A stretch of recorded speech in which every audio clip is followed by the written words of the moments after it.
Hi, everyone. My name is David Solomon. I am the founder of Central Pine Capital and a board member of Amudim. We are truly blessed to have a star-studded panel with us today. We are joined by three extremely talented and internationally accomplished leaders. Each of these leaders, I believe, sanctifies the name of God in the halls of government, the highest echelons of investment banking, and the corporate world. We are excited to have the opportunity to talk to them about leadership, what drives them, and how they view philanthropy. We are honored to dedicate this panel in memory of Tuvia Moyshe ben Yosef, our good friend Tobias Tuvia Lefkovitch, Chief U.S. Equities Strategist at Citi, who tragically lost his life way too young in a recent car accident. Tuvia was often the only observant Jew that many people on Wall Street ever met.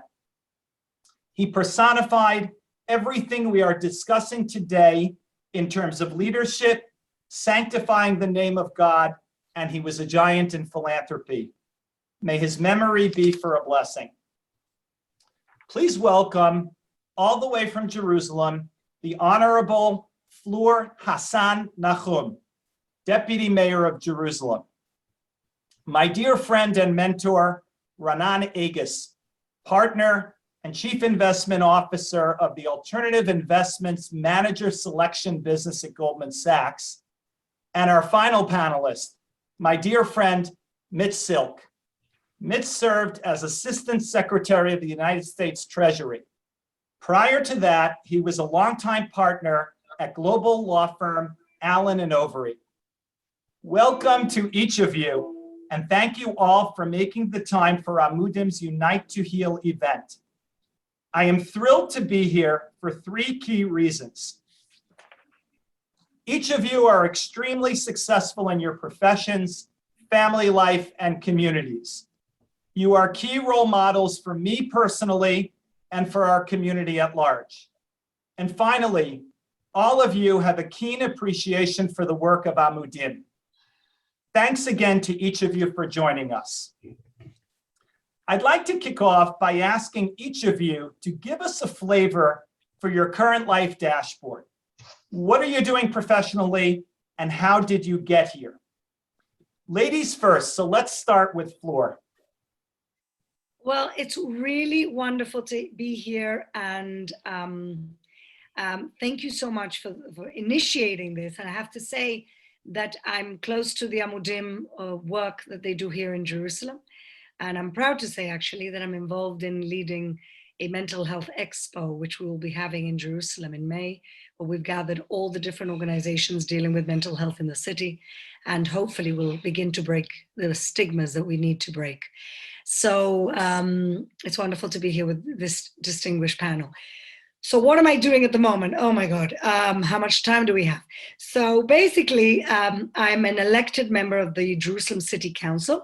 I have been since 2016, and since 2018, end of 2018, I've been the Deputy Mayor for Foreign Relations, Economic Development, and Tourism, which basically means I am the representative of Jerusalem to the world and the representative of the world to Jerusalem.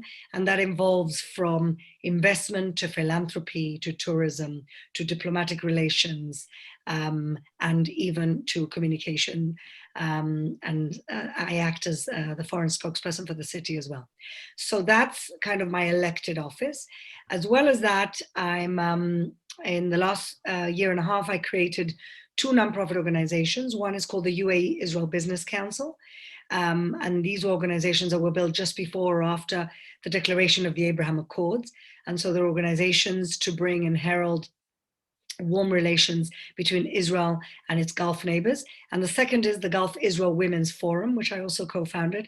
And that is a group of women leaders from the Middle East. And I really believe that it's these through peer-to-peer and civil society organizations that we're going to have a warm and sustainable peace. And of course, in terms of the Women's Council, the women are best positioned to build a warm and sustainable peace. And so those are my different hats. And of course, I am a proud wife and mother. That's me in a nutshell. Thanks, Fleur. Over to you, Raanan. What are you focused on professionally?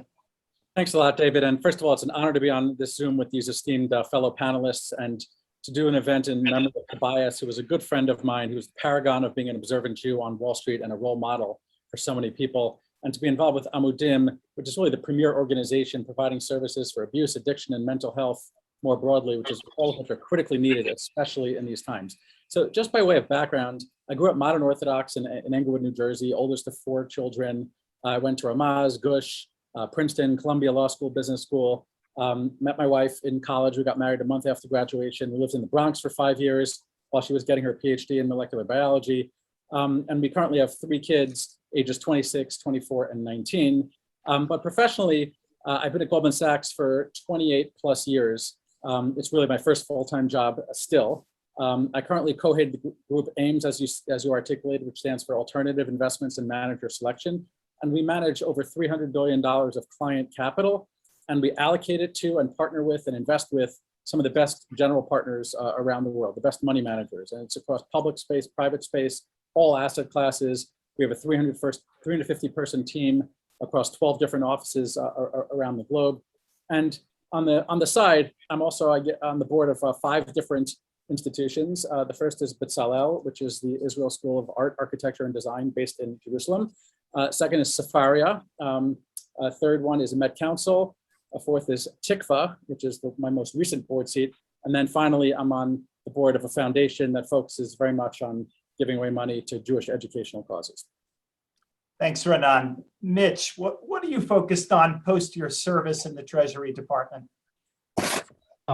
Thanks so much, David. Well, before I get on to that, let me offer a little bit of thanks and tribute, if I may. First of all, thanks to you, David, for pulling this together. It's such a great opportunity and a great panel, and I'm so happy to finally meet Raanan virtually in person and to meet Madam Deputy Mayor. It's really great to be here with you and with them. Thanks to Amudim for all of the great work that they do. I've had the great honor over the years to be involved in a ton of work that they do for Klal Yisrael to further our interests and to make the world a better place. And I would be very remiss if I didn't give a shout out and a warm thanks to Tzvi Gluck, who's really a selfless servant to the programs and to Klal Yisrael. The tribute that I wanted to offer was to Mr. Lefkovitch. I did not know Reb Tuvia Olav Shulam. I know that he left an extraordinary mark on the world and that he is truly missed by his family, certainly by the community and by all of our great friends at Citibank. What have I been up to since Treasury? Well, I put it under the category of R&R. My R&R are a little bit different than rest and relaxation. I refer to it as recuperation and reflection, and let me unpack that a little bit by framing what I was involved in over the past the last 10 months of my tenure at Treasury, in order to understand why I might have needed a little bit of recuperation.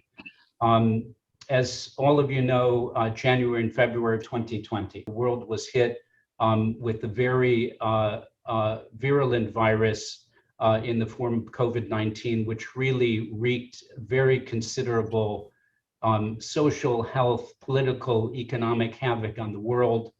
In order to address that havoc, our secretary negotiated in a very short period of time, literally 5 days of negotiation and 5 days of drafting, the CARES Act, which provided emergency relief for our country in a couple of trillions of dollars. I kind of liken his work on the Hill as being the lawgiver. What it took Moses to do in 40 days and 40 nights on Mount Sinai, Secretary Mnuchin came down from the Hill with our law in the form of the CARES Act in a mere 10 days. My gift from all of that was a $76 billion package of emergency relief for the airlines. I was essentially tasked to stand up an all singing and all dancing financial institution that would deliver $76 billion in payroll support to 700,000 airline workers, and also in the form of loans. I got that package the day after the law was enacted on March 28th of 2020. By April, the mid-April, we had our first payroll support payments out the door.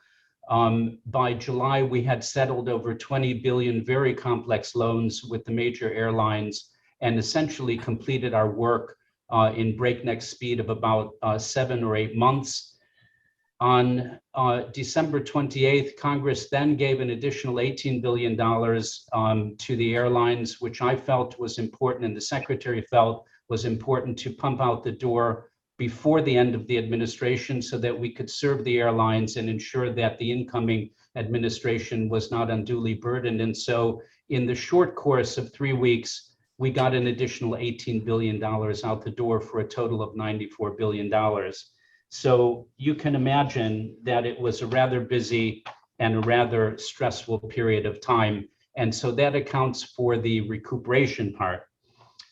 As for the reflection part and for the other normal forms of R&R, what I've been engaged in the main since I left was, first of all, to get slightly reacquainted with my lovely wife, Chavi, with our 8 children, with our 4 grandchildren, and with all of the great people in my community in Borough Park.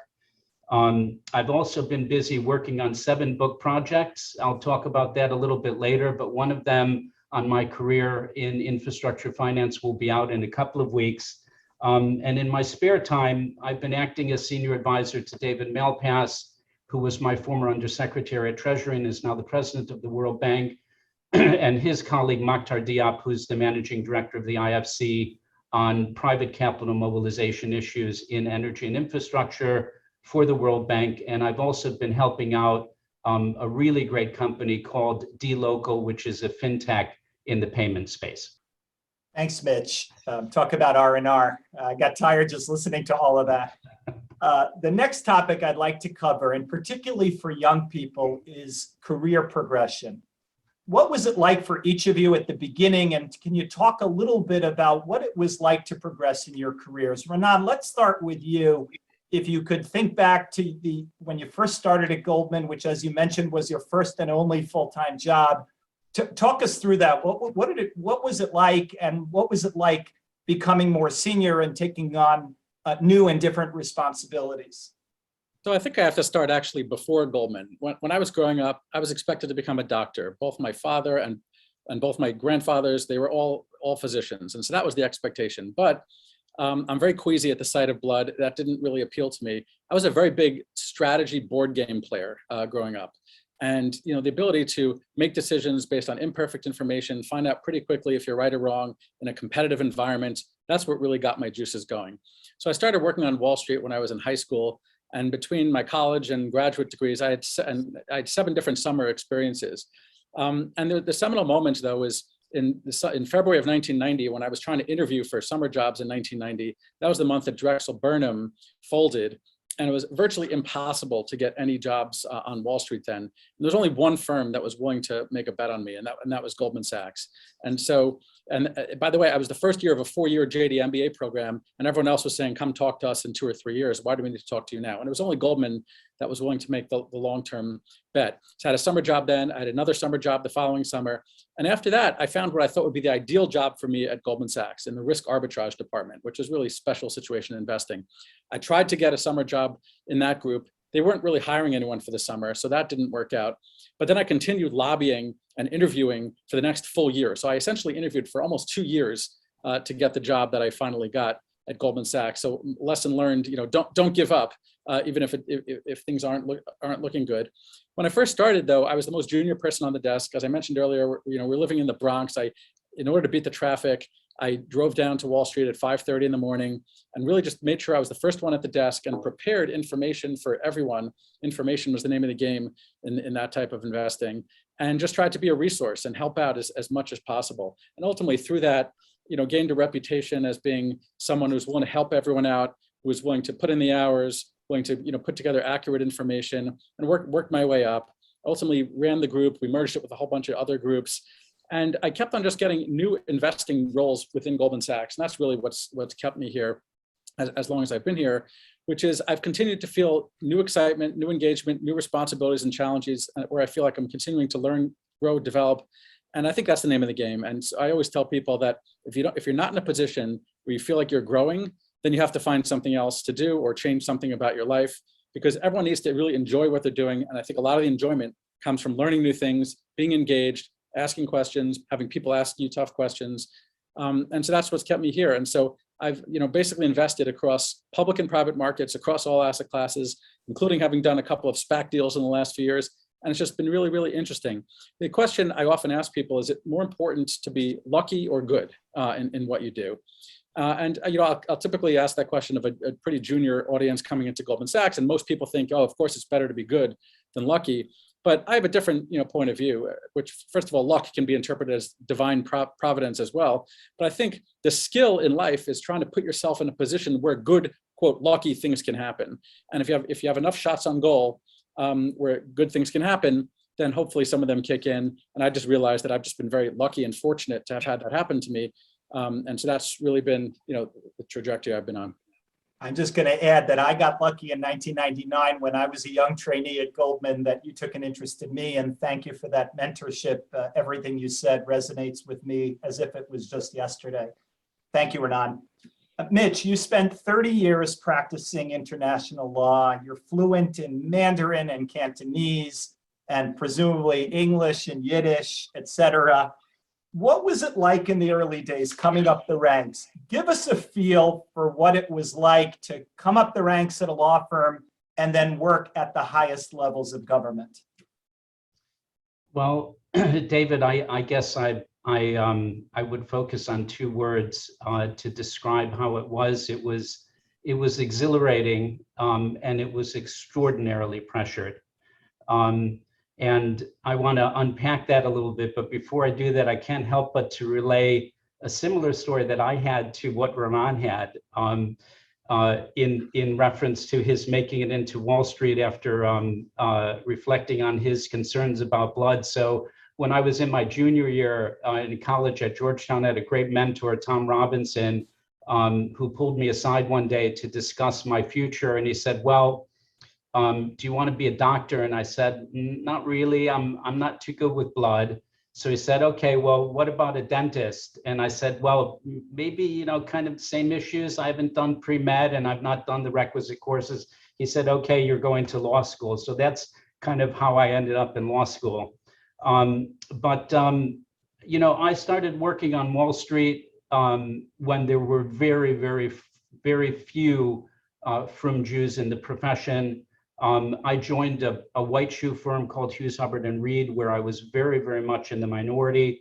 My best friend there was the only other ethnic intake in our class, a fellow named Chris Reynolds, a Black fellow who made it to be general counsel of Toyota Motors globally and presently serves as the chief administrative officer of their North American operations. And we're still in very close contact. What I would say is that I came up through the ranks as the result of really two things. One is the hashgacha that Raanan referred to, and the other is just really a ton of very, very hard work. On the side of hashgacha, I always ask myself, who would have thought that learning Chinese while working in a Chinese restaurant and dutifully paying my Con Ed bills would have led to such an exciting career in infrastructure finance, and particularly a career that kept me in Greater China for 15 years. And who would have thought that all of that would have led to my being appointed by the president and confirmed by the Senate to lead a portfolio at Treasury, which was defined by China, by energy, by infrastructure, and by fintech and financial regulation. It's interesting. I throw that question out there only to state rhetorically that, in my view, it really was a ton of hard work, given where the point at which I came into the profession as a frum Jew, and given the tremendous hashgacha that I attached to any success that I've achieved. What I can say is that it was an extraordinarily glorious run, 15 years in Greater China, 15 years on Wall Street, and 3.5 years at Treasury. It was certainly at Treasury the best job that I ever had in my life. It was the most rewarding, and without any close second, it was the most pressured job that I've ever had in my life. And on that point, David, I do want to say to you and to the crowd that the pressure, and only the pressure, is the sole explanation for any white that you see in my beard. I just turned 30 last month. Thank you. Thank you, Mitch. Fleur, you were born in the UK. You grew up in Gibraltar. You were back to the UK for school, and then you emigrated to Israel. How in the world did you end up as deputy mayor of Jerusalem? Funnily enough, it's a question I get asked a lot. How did you end up deputy mayor of Jerusalem? When I landed off the boat 20 years ago, and I couldn't even speak Hebrew. So like some of the people on the panel, I'm also a recovering lawyer. My father was a lawyer. I think we're all recovering lawyers. Yes, I didn't want to mention that, but now that you brought it up. My father was a lawyer, and I guess it was almost expected that I would do that, but I'm very proud of my legal training. I think it gives you an incredible discipline, an incredible way of thinking, presenting an argument, and structuring your thoughts. So I became a lawyer in the UK, and then I was always a big Zionist. I met my husband. We got set up on a shidduch. And the second date, he said, listen, I have to tell you something. I don't want to stay here. This was in London. I want to make Aliyah. I'm like, great, I'm marrying him. And so we got married, and a few months later, we made Aliyah. We made Aliyah during the second Intifada, which was a very, very difficult time. Our families were completely against us moving at that moment in 2001. And it was a really difficult time in Jerusalem, and our families thought we were nuts to come. But we thought to ourselves, if we wait for the right time to move to Israel, this might not come soon. So we just did it. We made Aliyah, and it was a very difficult first 6 months, but then things got better. And I went into nonprofit for many, many years. And I always say that my nonprofit career, I was at the JDC, the American Jewish Joint Distribution Committee, and then I was in Tuvia Children's Homes, which is an organization that helps abandoned and abused Jewish children from the former Soviet Union. And I always say that in my nonprofit career, I learned about the gaps in society in Israel. When I was done with that, when I was 12 years already, 13 years in the nonprofit, I decided that I wanted to do something different. And I really connect to what Raanan is saying. You have to really love what you're doing and feel excited by it and motivated by it. And I felt like, my time in nonprofit was over, and I created my own company that helps people with messaging and public speaking. And what that allowed me to do was strengthen a lot of organizations that needed better messaging, better communications. And with that, I got involved in high tech, in strengthening different startups. I ended up teaching in many accelerators, and I ended up actually developing a niche in what I call helping academics talk like normal people. That's basically helping academics be able to make their research or their ideas accessible to a regular audience. And I did that for 5-6 years. And it was through that I learned about the strengths in Israel. So I went from a nonprofit career learning about the weaknesses and the gaps in society in Israel to a career in the private sector that helped me understand the beauty and the diversity and the richness of Israel's innovation ecosystem. And through my career as a strategic communication consultant, I was stopped in the street one day. This is Jerusalem, we're like a village here. I was stopped in the street one day by somebody and said to me, there's a small political party in the local elections that are having problems with messaging, and they really need somebody like you to kind of organize them and develop effective messaging that resonates with audiences. So I said, I'll give it a go. Political communications could be my next move. So I said, I'll start with a small political party. So I went to help them. And after the second session, they asked me whether I wanted to run with them for City Hall. And I was like, can immigrants do that? I mean, I'd never really given a speech in Hebrew. And even though I'd been in the country already for like 12 years, it's always very daunting to stand up in front of an audience and talk in a language that is not your mother tongue. But I honestly believe, and this is where my faith comes into it, that Hashem opens doors for you. And when there's a door that opens, I believe you have to walk through it. I just believe that. And so I believe a door was open for me. Why would I have been in touch with, with a little local, I didn't even know anything about local government, with a little local government party in Jerusalem, which is the largest city in the world. It's the capital city of the state of Israel. It's also the capital city of the Jewish people, and I was very aware of that. And I was saying, Hashem is opening a door here for me to be a representative for Yerushalayim, our eternal capital. This is something I can't turn down. And so I walked through the door. It was really stepping out of my comfort zone. And I really believe that every day we should do something to step out of our comfort zone. And that's the way that we grow. And I haven't looked back. I was a city councilwoman from 2016. In 2018, I ran with a government minister who didn't win. But there was a second round of, in Israel, we love voting. We vote all the time. So the second round of voting, I picked the winning horse. And when he won, he said to me, what do you want? That's how it is in politics, payday. So, I supported him in the second round. So he said, what do you want? And I said, I want to be the foreign minister of Jerusalem. And he said, okay, you got it. It helps that I'm the only person who speaks English and Spanish in City Hall. But since then, I've enjoyed every day. It's an enormous privilege. I wake up in the morning and I think to myself, what did I do to deserve to be a representative of our eternal capital, of the Jewish people? And I don't see myself only as a deputy mayor of the capital city of the state of Israel. I see myself as a deputy mayor of the Jewish world, because the heart and soul of the Jewish world is Jerusalem. And so, I also relate to what was said here by Mitchell. I mean, I really do believe that, like, the harder you work, the luckier you get. I work very hard. Baruch Hashem, I have a supporting family that supports the work that I do.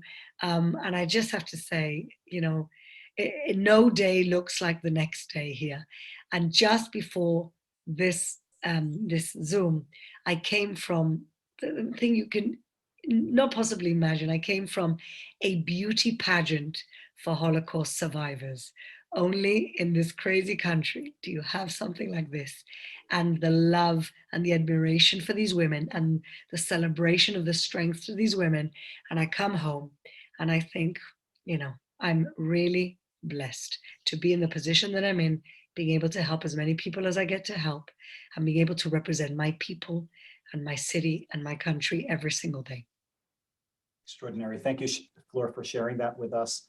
From a personal perspective, I strongly believe that each of you sanctify the name of God in your daily work by maintaining your high standards in your professional and personal lives, and we've touched on this a little bit. I'd love it if you would share with us what it's like to be an observant Jew in the workplace at the highest levels, perhaps drawing on some of your upbringing. Let's start with Mitch. You were the first Hasidic Jew to be confirmed by the US Senate. I visited you at Treasury, and what was it like to be an observant Jew in the halls of government and law? David, it's such a heavy question. I wanted to start out with two very light points before I get into that. Go ahead. On two things that Fleur said. One of them is a question and one of them is sharing something. So Fleur, I really want to know who won that beauty contest. Well, I was rooting for Leah. No, can I just say something funny, please? Because it doesn't matter what age you are and what context you're in. I sit next to this amazing woman. She's 87 years old, called Leah. She's such a positive woman. And I said to her, Leah, are these your friends? And she goes, no, they're my competitors. So the other thing was I was interested to hear how much you all love to vote in Israel. It reminded me of my hometown, Chicago. Oh, yeah. We love to vote in Chicago as well. I grew up under Mayor Daley Sr., who always won, it seemed. I remember the one big vote that they had with the limited electorate. There were 11 people voting, and Mayor Daley won 15-4. So we love to vote, and we're told growing up that we should do so, and we should do so frequently on voting day. But David, getting back to your very serious question, I refer to the Yiddish adage, the best elegant is the Raanan, the best truth, the best lie is the absolute truth. And what I would say in answer to your question is that it was really scary. And again, like my last answer, there was a ton of pressure involved. And it comes out of a very practical set of circumstances.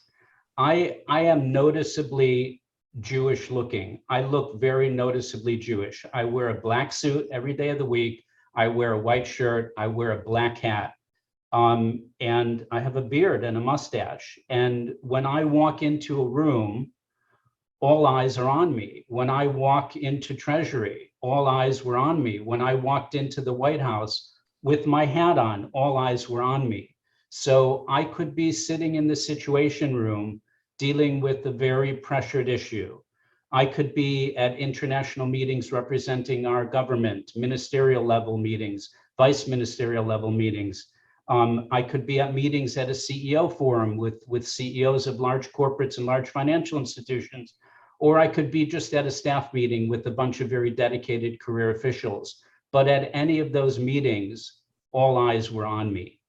And every single thing that I said, every single thing that I thought and projected, the way that I carried myself, the way that I spoke, the way that I acted, I felt as if all eyes were on me. And it was the difference between a Kiddush Hashem and a Chilul Hashem. I'd like to say, Baruch Hashem, that I scored more points on the board than committed fouls. And that I would like to say and take credit for furthering our national interest and creating a Kiddush Hashem for Klal Yisrael, for all of my work that I did at Treasury, all of the interactions that I had at the White House, all the interactions that I had across the interagency, and with many of my numerous engagements with international counterparts. But I do have to admit that amid the pressure, I would from time to time, or maybe even more than a little bit from time to time, rely on my secret weapon, which was the remedy of a good, Jewish story or a little bit of good Jewish humor. And it used to be very frequently that many of my friends at the White House would kind of, roll their eyes back and say, oh, here he's going to go again. But, at the end of the day, in a pressured moment, like Bubby used to say, just like chicken soup, a little humor wouldn't hurt. Thank you. I have to say, when I visited the Treasury, I was very proud to say that I was a guest of Mitchell Silk. Thank you for that. Fleur, you've practiced law. You've run very important non-for-profits, as we talked about earlier. Now you have a very senior role in the political world. Tell us what it was like to be an observant Jew in each of those roles. Okay, so this is interesting because in my legal role in London, I'm a barrister. The barrister is the litigator in the UK, and you wear a sheitel of some sort, a white one with horsehair. And in that world, it was very hard. And it's actually one of the reasons that we made Aliyah. I think American Jews don't understand, or maybe have less of an understanding, that in Europe, it's not the kind of ethos of the melting pot. Maybe it is today, but it certainly wasn't when I left 20 years ago. And I'll never forget when I was doing my training as a barrister, Chagim period was hell, because we'd have, of course, 2 days Chag, and inevitably was never on a Shabbat, not the years that I needed it to be. And so every week I'd be missing for 2 days of the week for an entire month. And that wasn't easy. And I got a lot of dirty looks, like I was using this excuse of being an observant Jew to be lazy or to leave the burden of the work on somebody else. And that wasn't fun. There was less of an understanding, and there was certainly no observant Jews where I was. Gibraltar is a different story. This was London. And this really was one of the reasons that informed me that I needed to be in a place where being Jewish was the norm and not the exception. And this is one of the reasons why my husband and I made Aliyah. Since I got to Israel, it's no big shakes. I'm not the most observant Jew in the room. I'm sitting with Haredi city council members. They actually think that, the fact that I'm an Orthodox feminist is something that doesn't go. And so I must be a feminist more than I'm Orthodox. And so I have the opposite problem in Israel. And that is that I'm not taken seriously enough as an observant Jew, because I call myself a feminist and a liberal in many ways. And so the beauty of Israel is that every type of Jew feels at home here. So whatever your level, you have lots of other people somehow on that level, Ashkafa. Being in city council as an observant Jew is just being part of 70% of the city council. Being in city council, if you ask me as a woman, now that's another story. We're only 18% of the city council. And that's a whole other story. But being an observant Jew in Israel is one of the joys of my life. It's the norm. I don't think about where I eat. Everything's kosher. I don't think about having to be near a shul for Shabbat, because there's a shul in every corner. And that this really is the reason that I wanted to have children that were born here, because I didn't want them to feel like the exception the way that I did. I want them to feel like it's the norm. Thank you, Fleur. Raanan, every kid with an interest in finance dreams of joining Goldman Sachs. What has it been like to thrive as an observant Jew at Goldman Sachs for close to 3 decades? Well, to answer that question, actually, I'll take you back closer to 4 decades ago when I started working on Wall Street. And I wore my kippah to work. And I felt like I was being treated differently, really, by my colleagues. And so I stopped wearing a kippah to work. So I actually do not wear a kippah to work. I've just set that precedent and kept it ever since. But it's very, very different today. It is absolutely no problem for people to be visibly Jewish at work. That was always the case, but it was more for the jobs that were not as client-facing. But I have 3 people on my team today who wear kippot, and it's absolutely no problem. But part of that might be that Goldman Sachs has really made it extremely easy to be observant. We have kosher food in the cafeteria. Prior to COVID, we had minyanim 3 times a day. Now we only get them, once a day. There were shiurim that came here all the time. Flexibility to leave early for Shabbat, Yom Tov, all that was there in spades. So Goldman Sachs, has made it very, very easy. In fact, I just got back from a Goldman Sachs partner offsite last week, and there were 3 of us who ordered kosher meals. And not only that, but they gave us wine, and they asked if we wanted to open up our own bottles, and it was great. It worked out really well. But I recognize that, similar to what Mitch was saying in terms of, having eyes on him, there are eyes on me. And actually, Tobias Lefkovitch, I think, was really out there in the forefront of being a spokesperson for being Orthodox on Wall Street. And he would have every Zoom he was on, he would have a svarim or a shofar or menorah or something in the background, really to remind everyone who he was. So I haven't gone, as far as Tobias, but I do feel a big burden and eyes being on me. But I think a lot of that is just pressure from myself. So I remember in the early 2000s when I was being asked to take a more global responsibility for the team, I was reluctant to do it precisely for what Fleur mentioned, that not only is it being offline for 2 days, but when it's attached to a Shabbos, you're offline for 73 consecutive hours. And I didn't feel that was compatible with running a global team with a massive amount of risk that could really impact, at the time, the firm when I was on balance sheet. And so I was very reluctant to do it. But I was convinced by my bosses that I should absolutely do it. And I created an infrastructure around me, and I had to rely and delegate things to people when I was offline. And as long as I trusted them and didn't second guess their decisions, which is a big part of that, then things worked totally fine.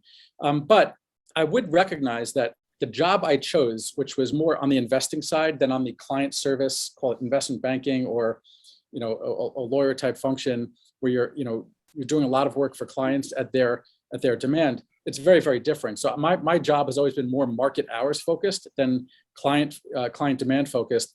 And I recognize that's made it a lot easier for me than other people might have had it on Wall Street. But I think that's part of the equation, is when you decide what you want to do with your life and how to set it up.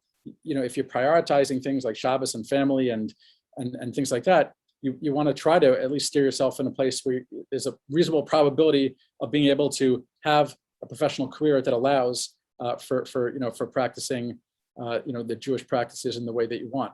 I also always tell people, once again, more junior people that I talk to, the training classes and stuff when they come in, but there are a few things they should absolutely focus on. So one is sleep. I can't let any conversation go by without sleep. But the second is, I tell them that I'm an Orthodox Jew who has like a mandated downtime of 25 hours a week at least, where there's no connectivity to anything, and how meaningful an experience it is. And I kind of recommend that other people adopt that in their lives too. Now, no one's actually ever done that. So I think without actually having the kind of Shabbos mandated, on you, and that's something that you observe as part of your religion and faith, for whatever reason, society does not embrace that. But I think Shabbos is so important, and I make that clear to people.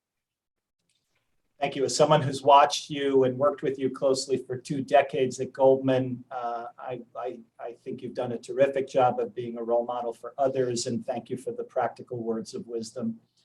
I want to pivot to and ultimately close on philanthropy and communal involvement. And let's start with you, Fleur. I know you're super passionate, as you alluded to earlier, about women playing key roles in local government. You're also one of the founding members of the UAE Israel Business Council. You've been a fantastic champion of developing Jerusalem as a tech hub. Talk to us a little bit about what ultimately drives you from a communal and philanthropic impact perspective. That's a great question. Ultimately, there's 2 things that you look at when you're a politician in terms of impact. You look at micro impact and macro impact. Micro impact is how you can actually help individual people's lives or communities' lives, or something much more kind of pinpointed. There's a lot of politicians who don't bother with that. And they're constantly looking at the kind of system-wide change and improvements they can make, which affects way more people. And I'm very much believe in that, and that's a big part of it. But I think that what really, drives me is having impact on people's lives, improving their lot, improving their opportunities. And I guess the biggest thing for me is for people to have the opportunity to reach their potential. It's a big thing for me. The wasted potential is something that keeps me up at night. So whether that's individual for people that I help on a daily basis, or that's system-wide for populations that are somehow falling behind for different either cultural or political reasons. I'm part of, developing women in high tech of all sectors of the city. So what drives me, I guess, like I said, a combination of helping the individual, but also helping the group and helping society in general. Thanks, Fleur. Raanan, you and your wife, Nicole, have a very clear set of philanthropic objectives and framework, which I think is somewhat instructive. Can you give us some insights into how you think about giving and why it is so important to you? Also, how should we be thinking of our roles as it relates to our own pocketbooks and how we use our precious time to help others? I think, David, that last point is actually a critical point, which is most people think about philanthropy in terms of checks that they can write, but actually you can have an even bigger impact by spending time with people, mentoring them, connecting them with opportunities, giving advice to charities, helping them navigate different problems. And so I think a considerable part of what Nicole and I spend our time on is precisely that. But if you want to zero in a little bit more on the philanthropic, traditionally defined way, there are 3 core principles that really guide me and drive me in everything I do in life. And they actually happen to correspond to the three philanthropic buckets and areas of focus that Nicole and I have. So the first is that I view myself as a link between past Jewish generations and future Jewish generations. And so that causes us to focus very much on Jewish education and continuity. The second principle is that I view myself as a partner with Hashem, with God, in either helping finish creation or helping repair the world. And that steers us a lot towards food poverty, health, safety net organizations in the United States and in Israel. And the third is that I believe that the land of Israel, the book of Israel, the Torah, the people of Israel are all inextricably connected. And that leads us to have a big focus on the security, safety, and image of Israel. And in fact, we're very proud that 2 of our 3 kids currently live in Israel, and we have an apartment in Yerushalayim.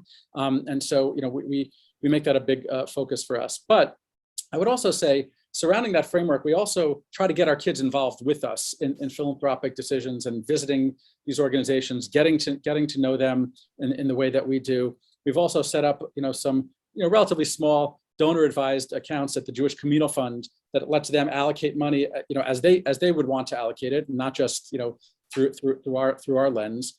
But really, I think the guiding principle behind us is that we view these as investments, and we try to get behind young, dynamic leaders that we think are going to appreciate the value of an organization tremendously. And if we can get leverage, along the way, that's what we're trying to do. We've also engaged a consultant to help us consolidate the number of line items that we're contributing to so we can have more impact on the organizations that we're focused on. Thanks, Raanan.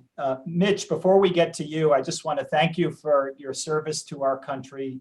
You clearly sacrificed precious time with your dear family and lucrative compensation to serve the American people.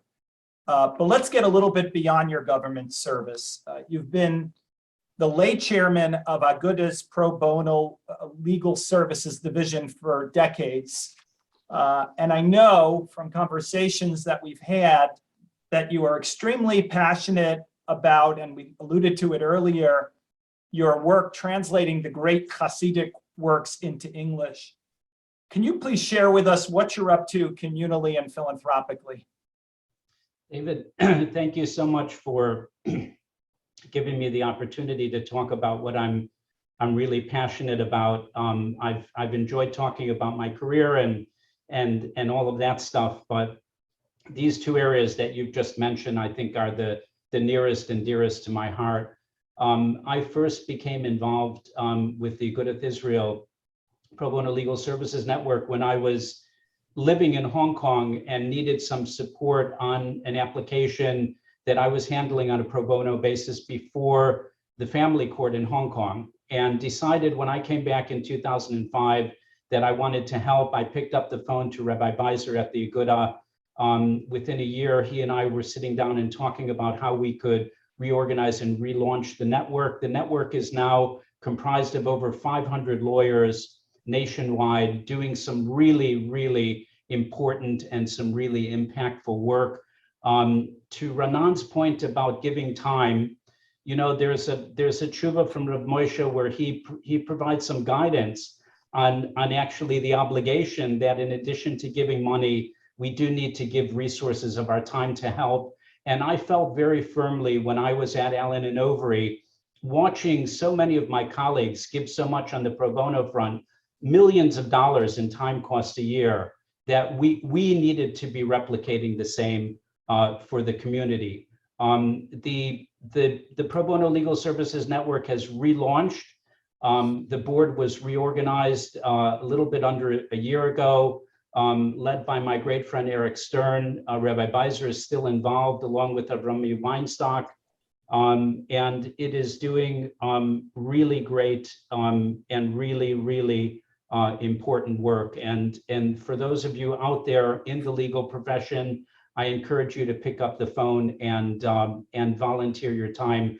A little bit of a correction, David, when the board was reorganized, in recognition of my very, very tender years, I was appointed as chairman emeritus, okay? So David— They've retired your number.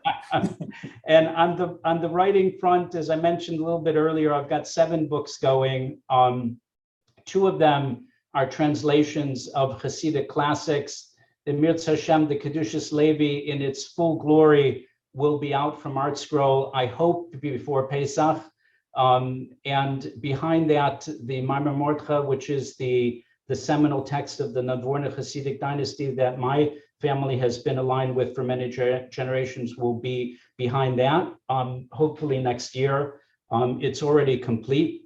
I've got two books on the lore and the stories of the Navorna Hasidic dynasty. One of them is a flowing compilation of the stories themselves, and then another is a novel that is true to historic fact based on those stories. And then I've got two maybe slightly boring books that I'm working on in infrastructure finance, one of which will be out in a couple of weeks' time. And then finally, I have started to record my own story. I don't know where that will go, but the main driver of it is to encourage and provide guidance, and I hope will be instructive to our younger generation. Thank you.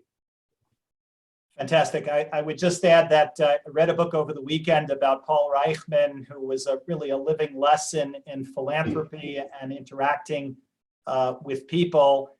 And I just really want to close, and I think each of you are a living embodiment of many of those same principles. So I just want to close by thanking Fleur, Raanan, and Mitch for your time, and most importantly, for giving us a glimpse into your professional, personal, philanthropic, and communal lives.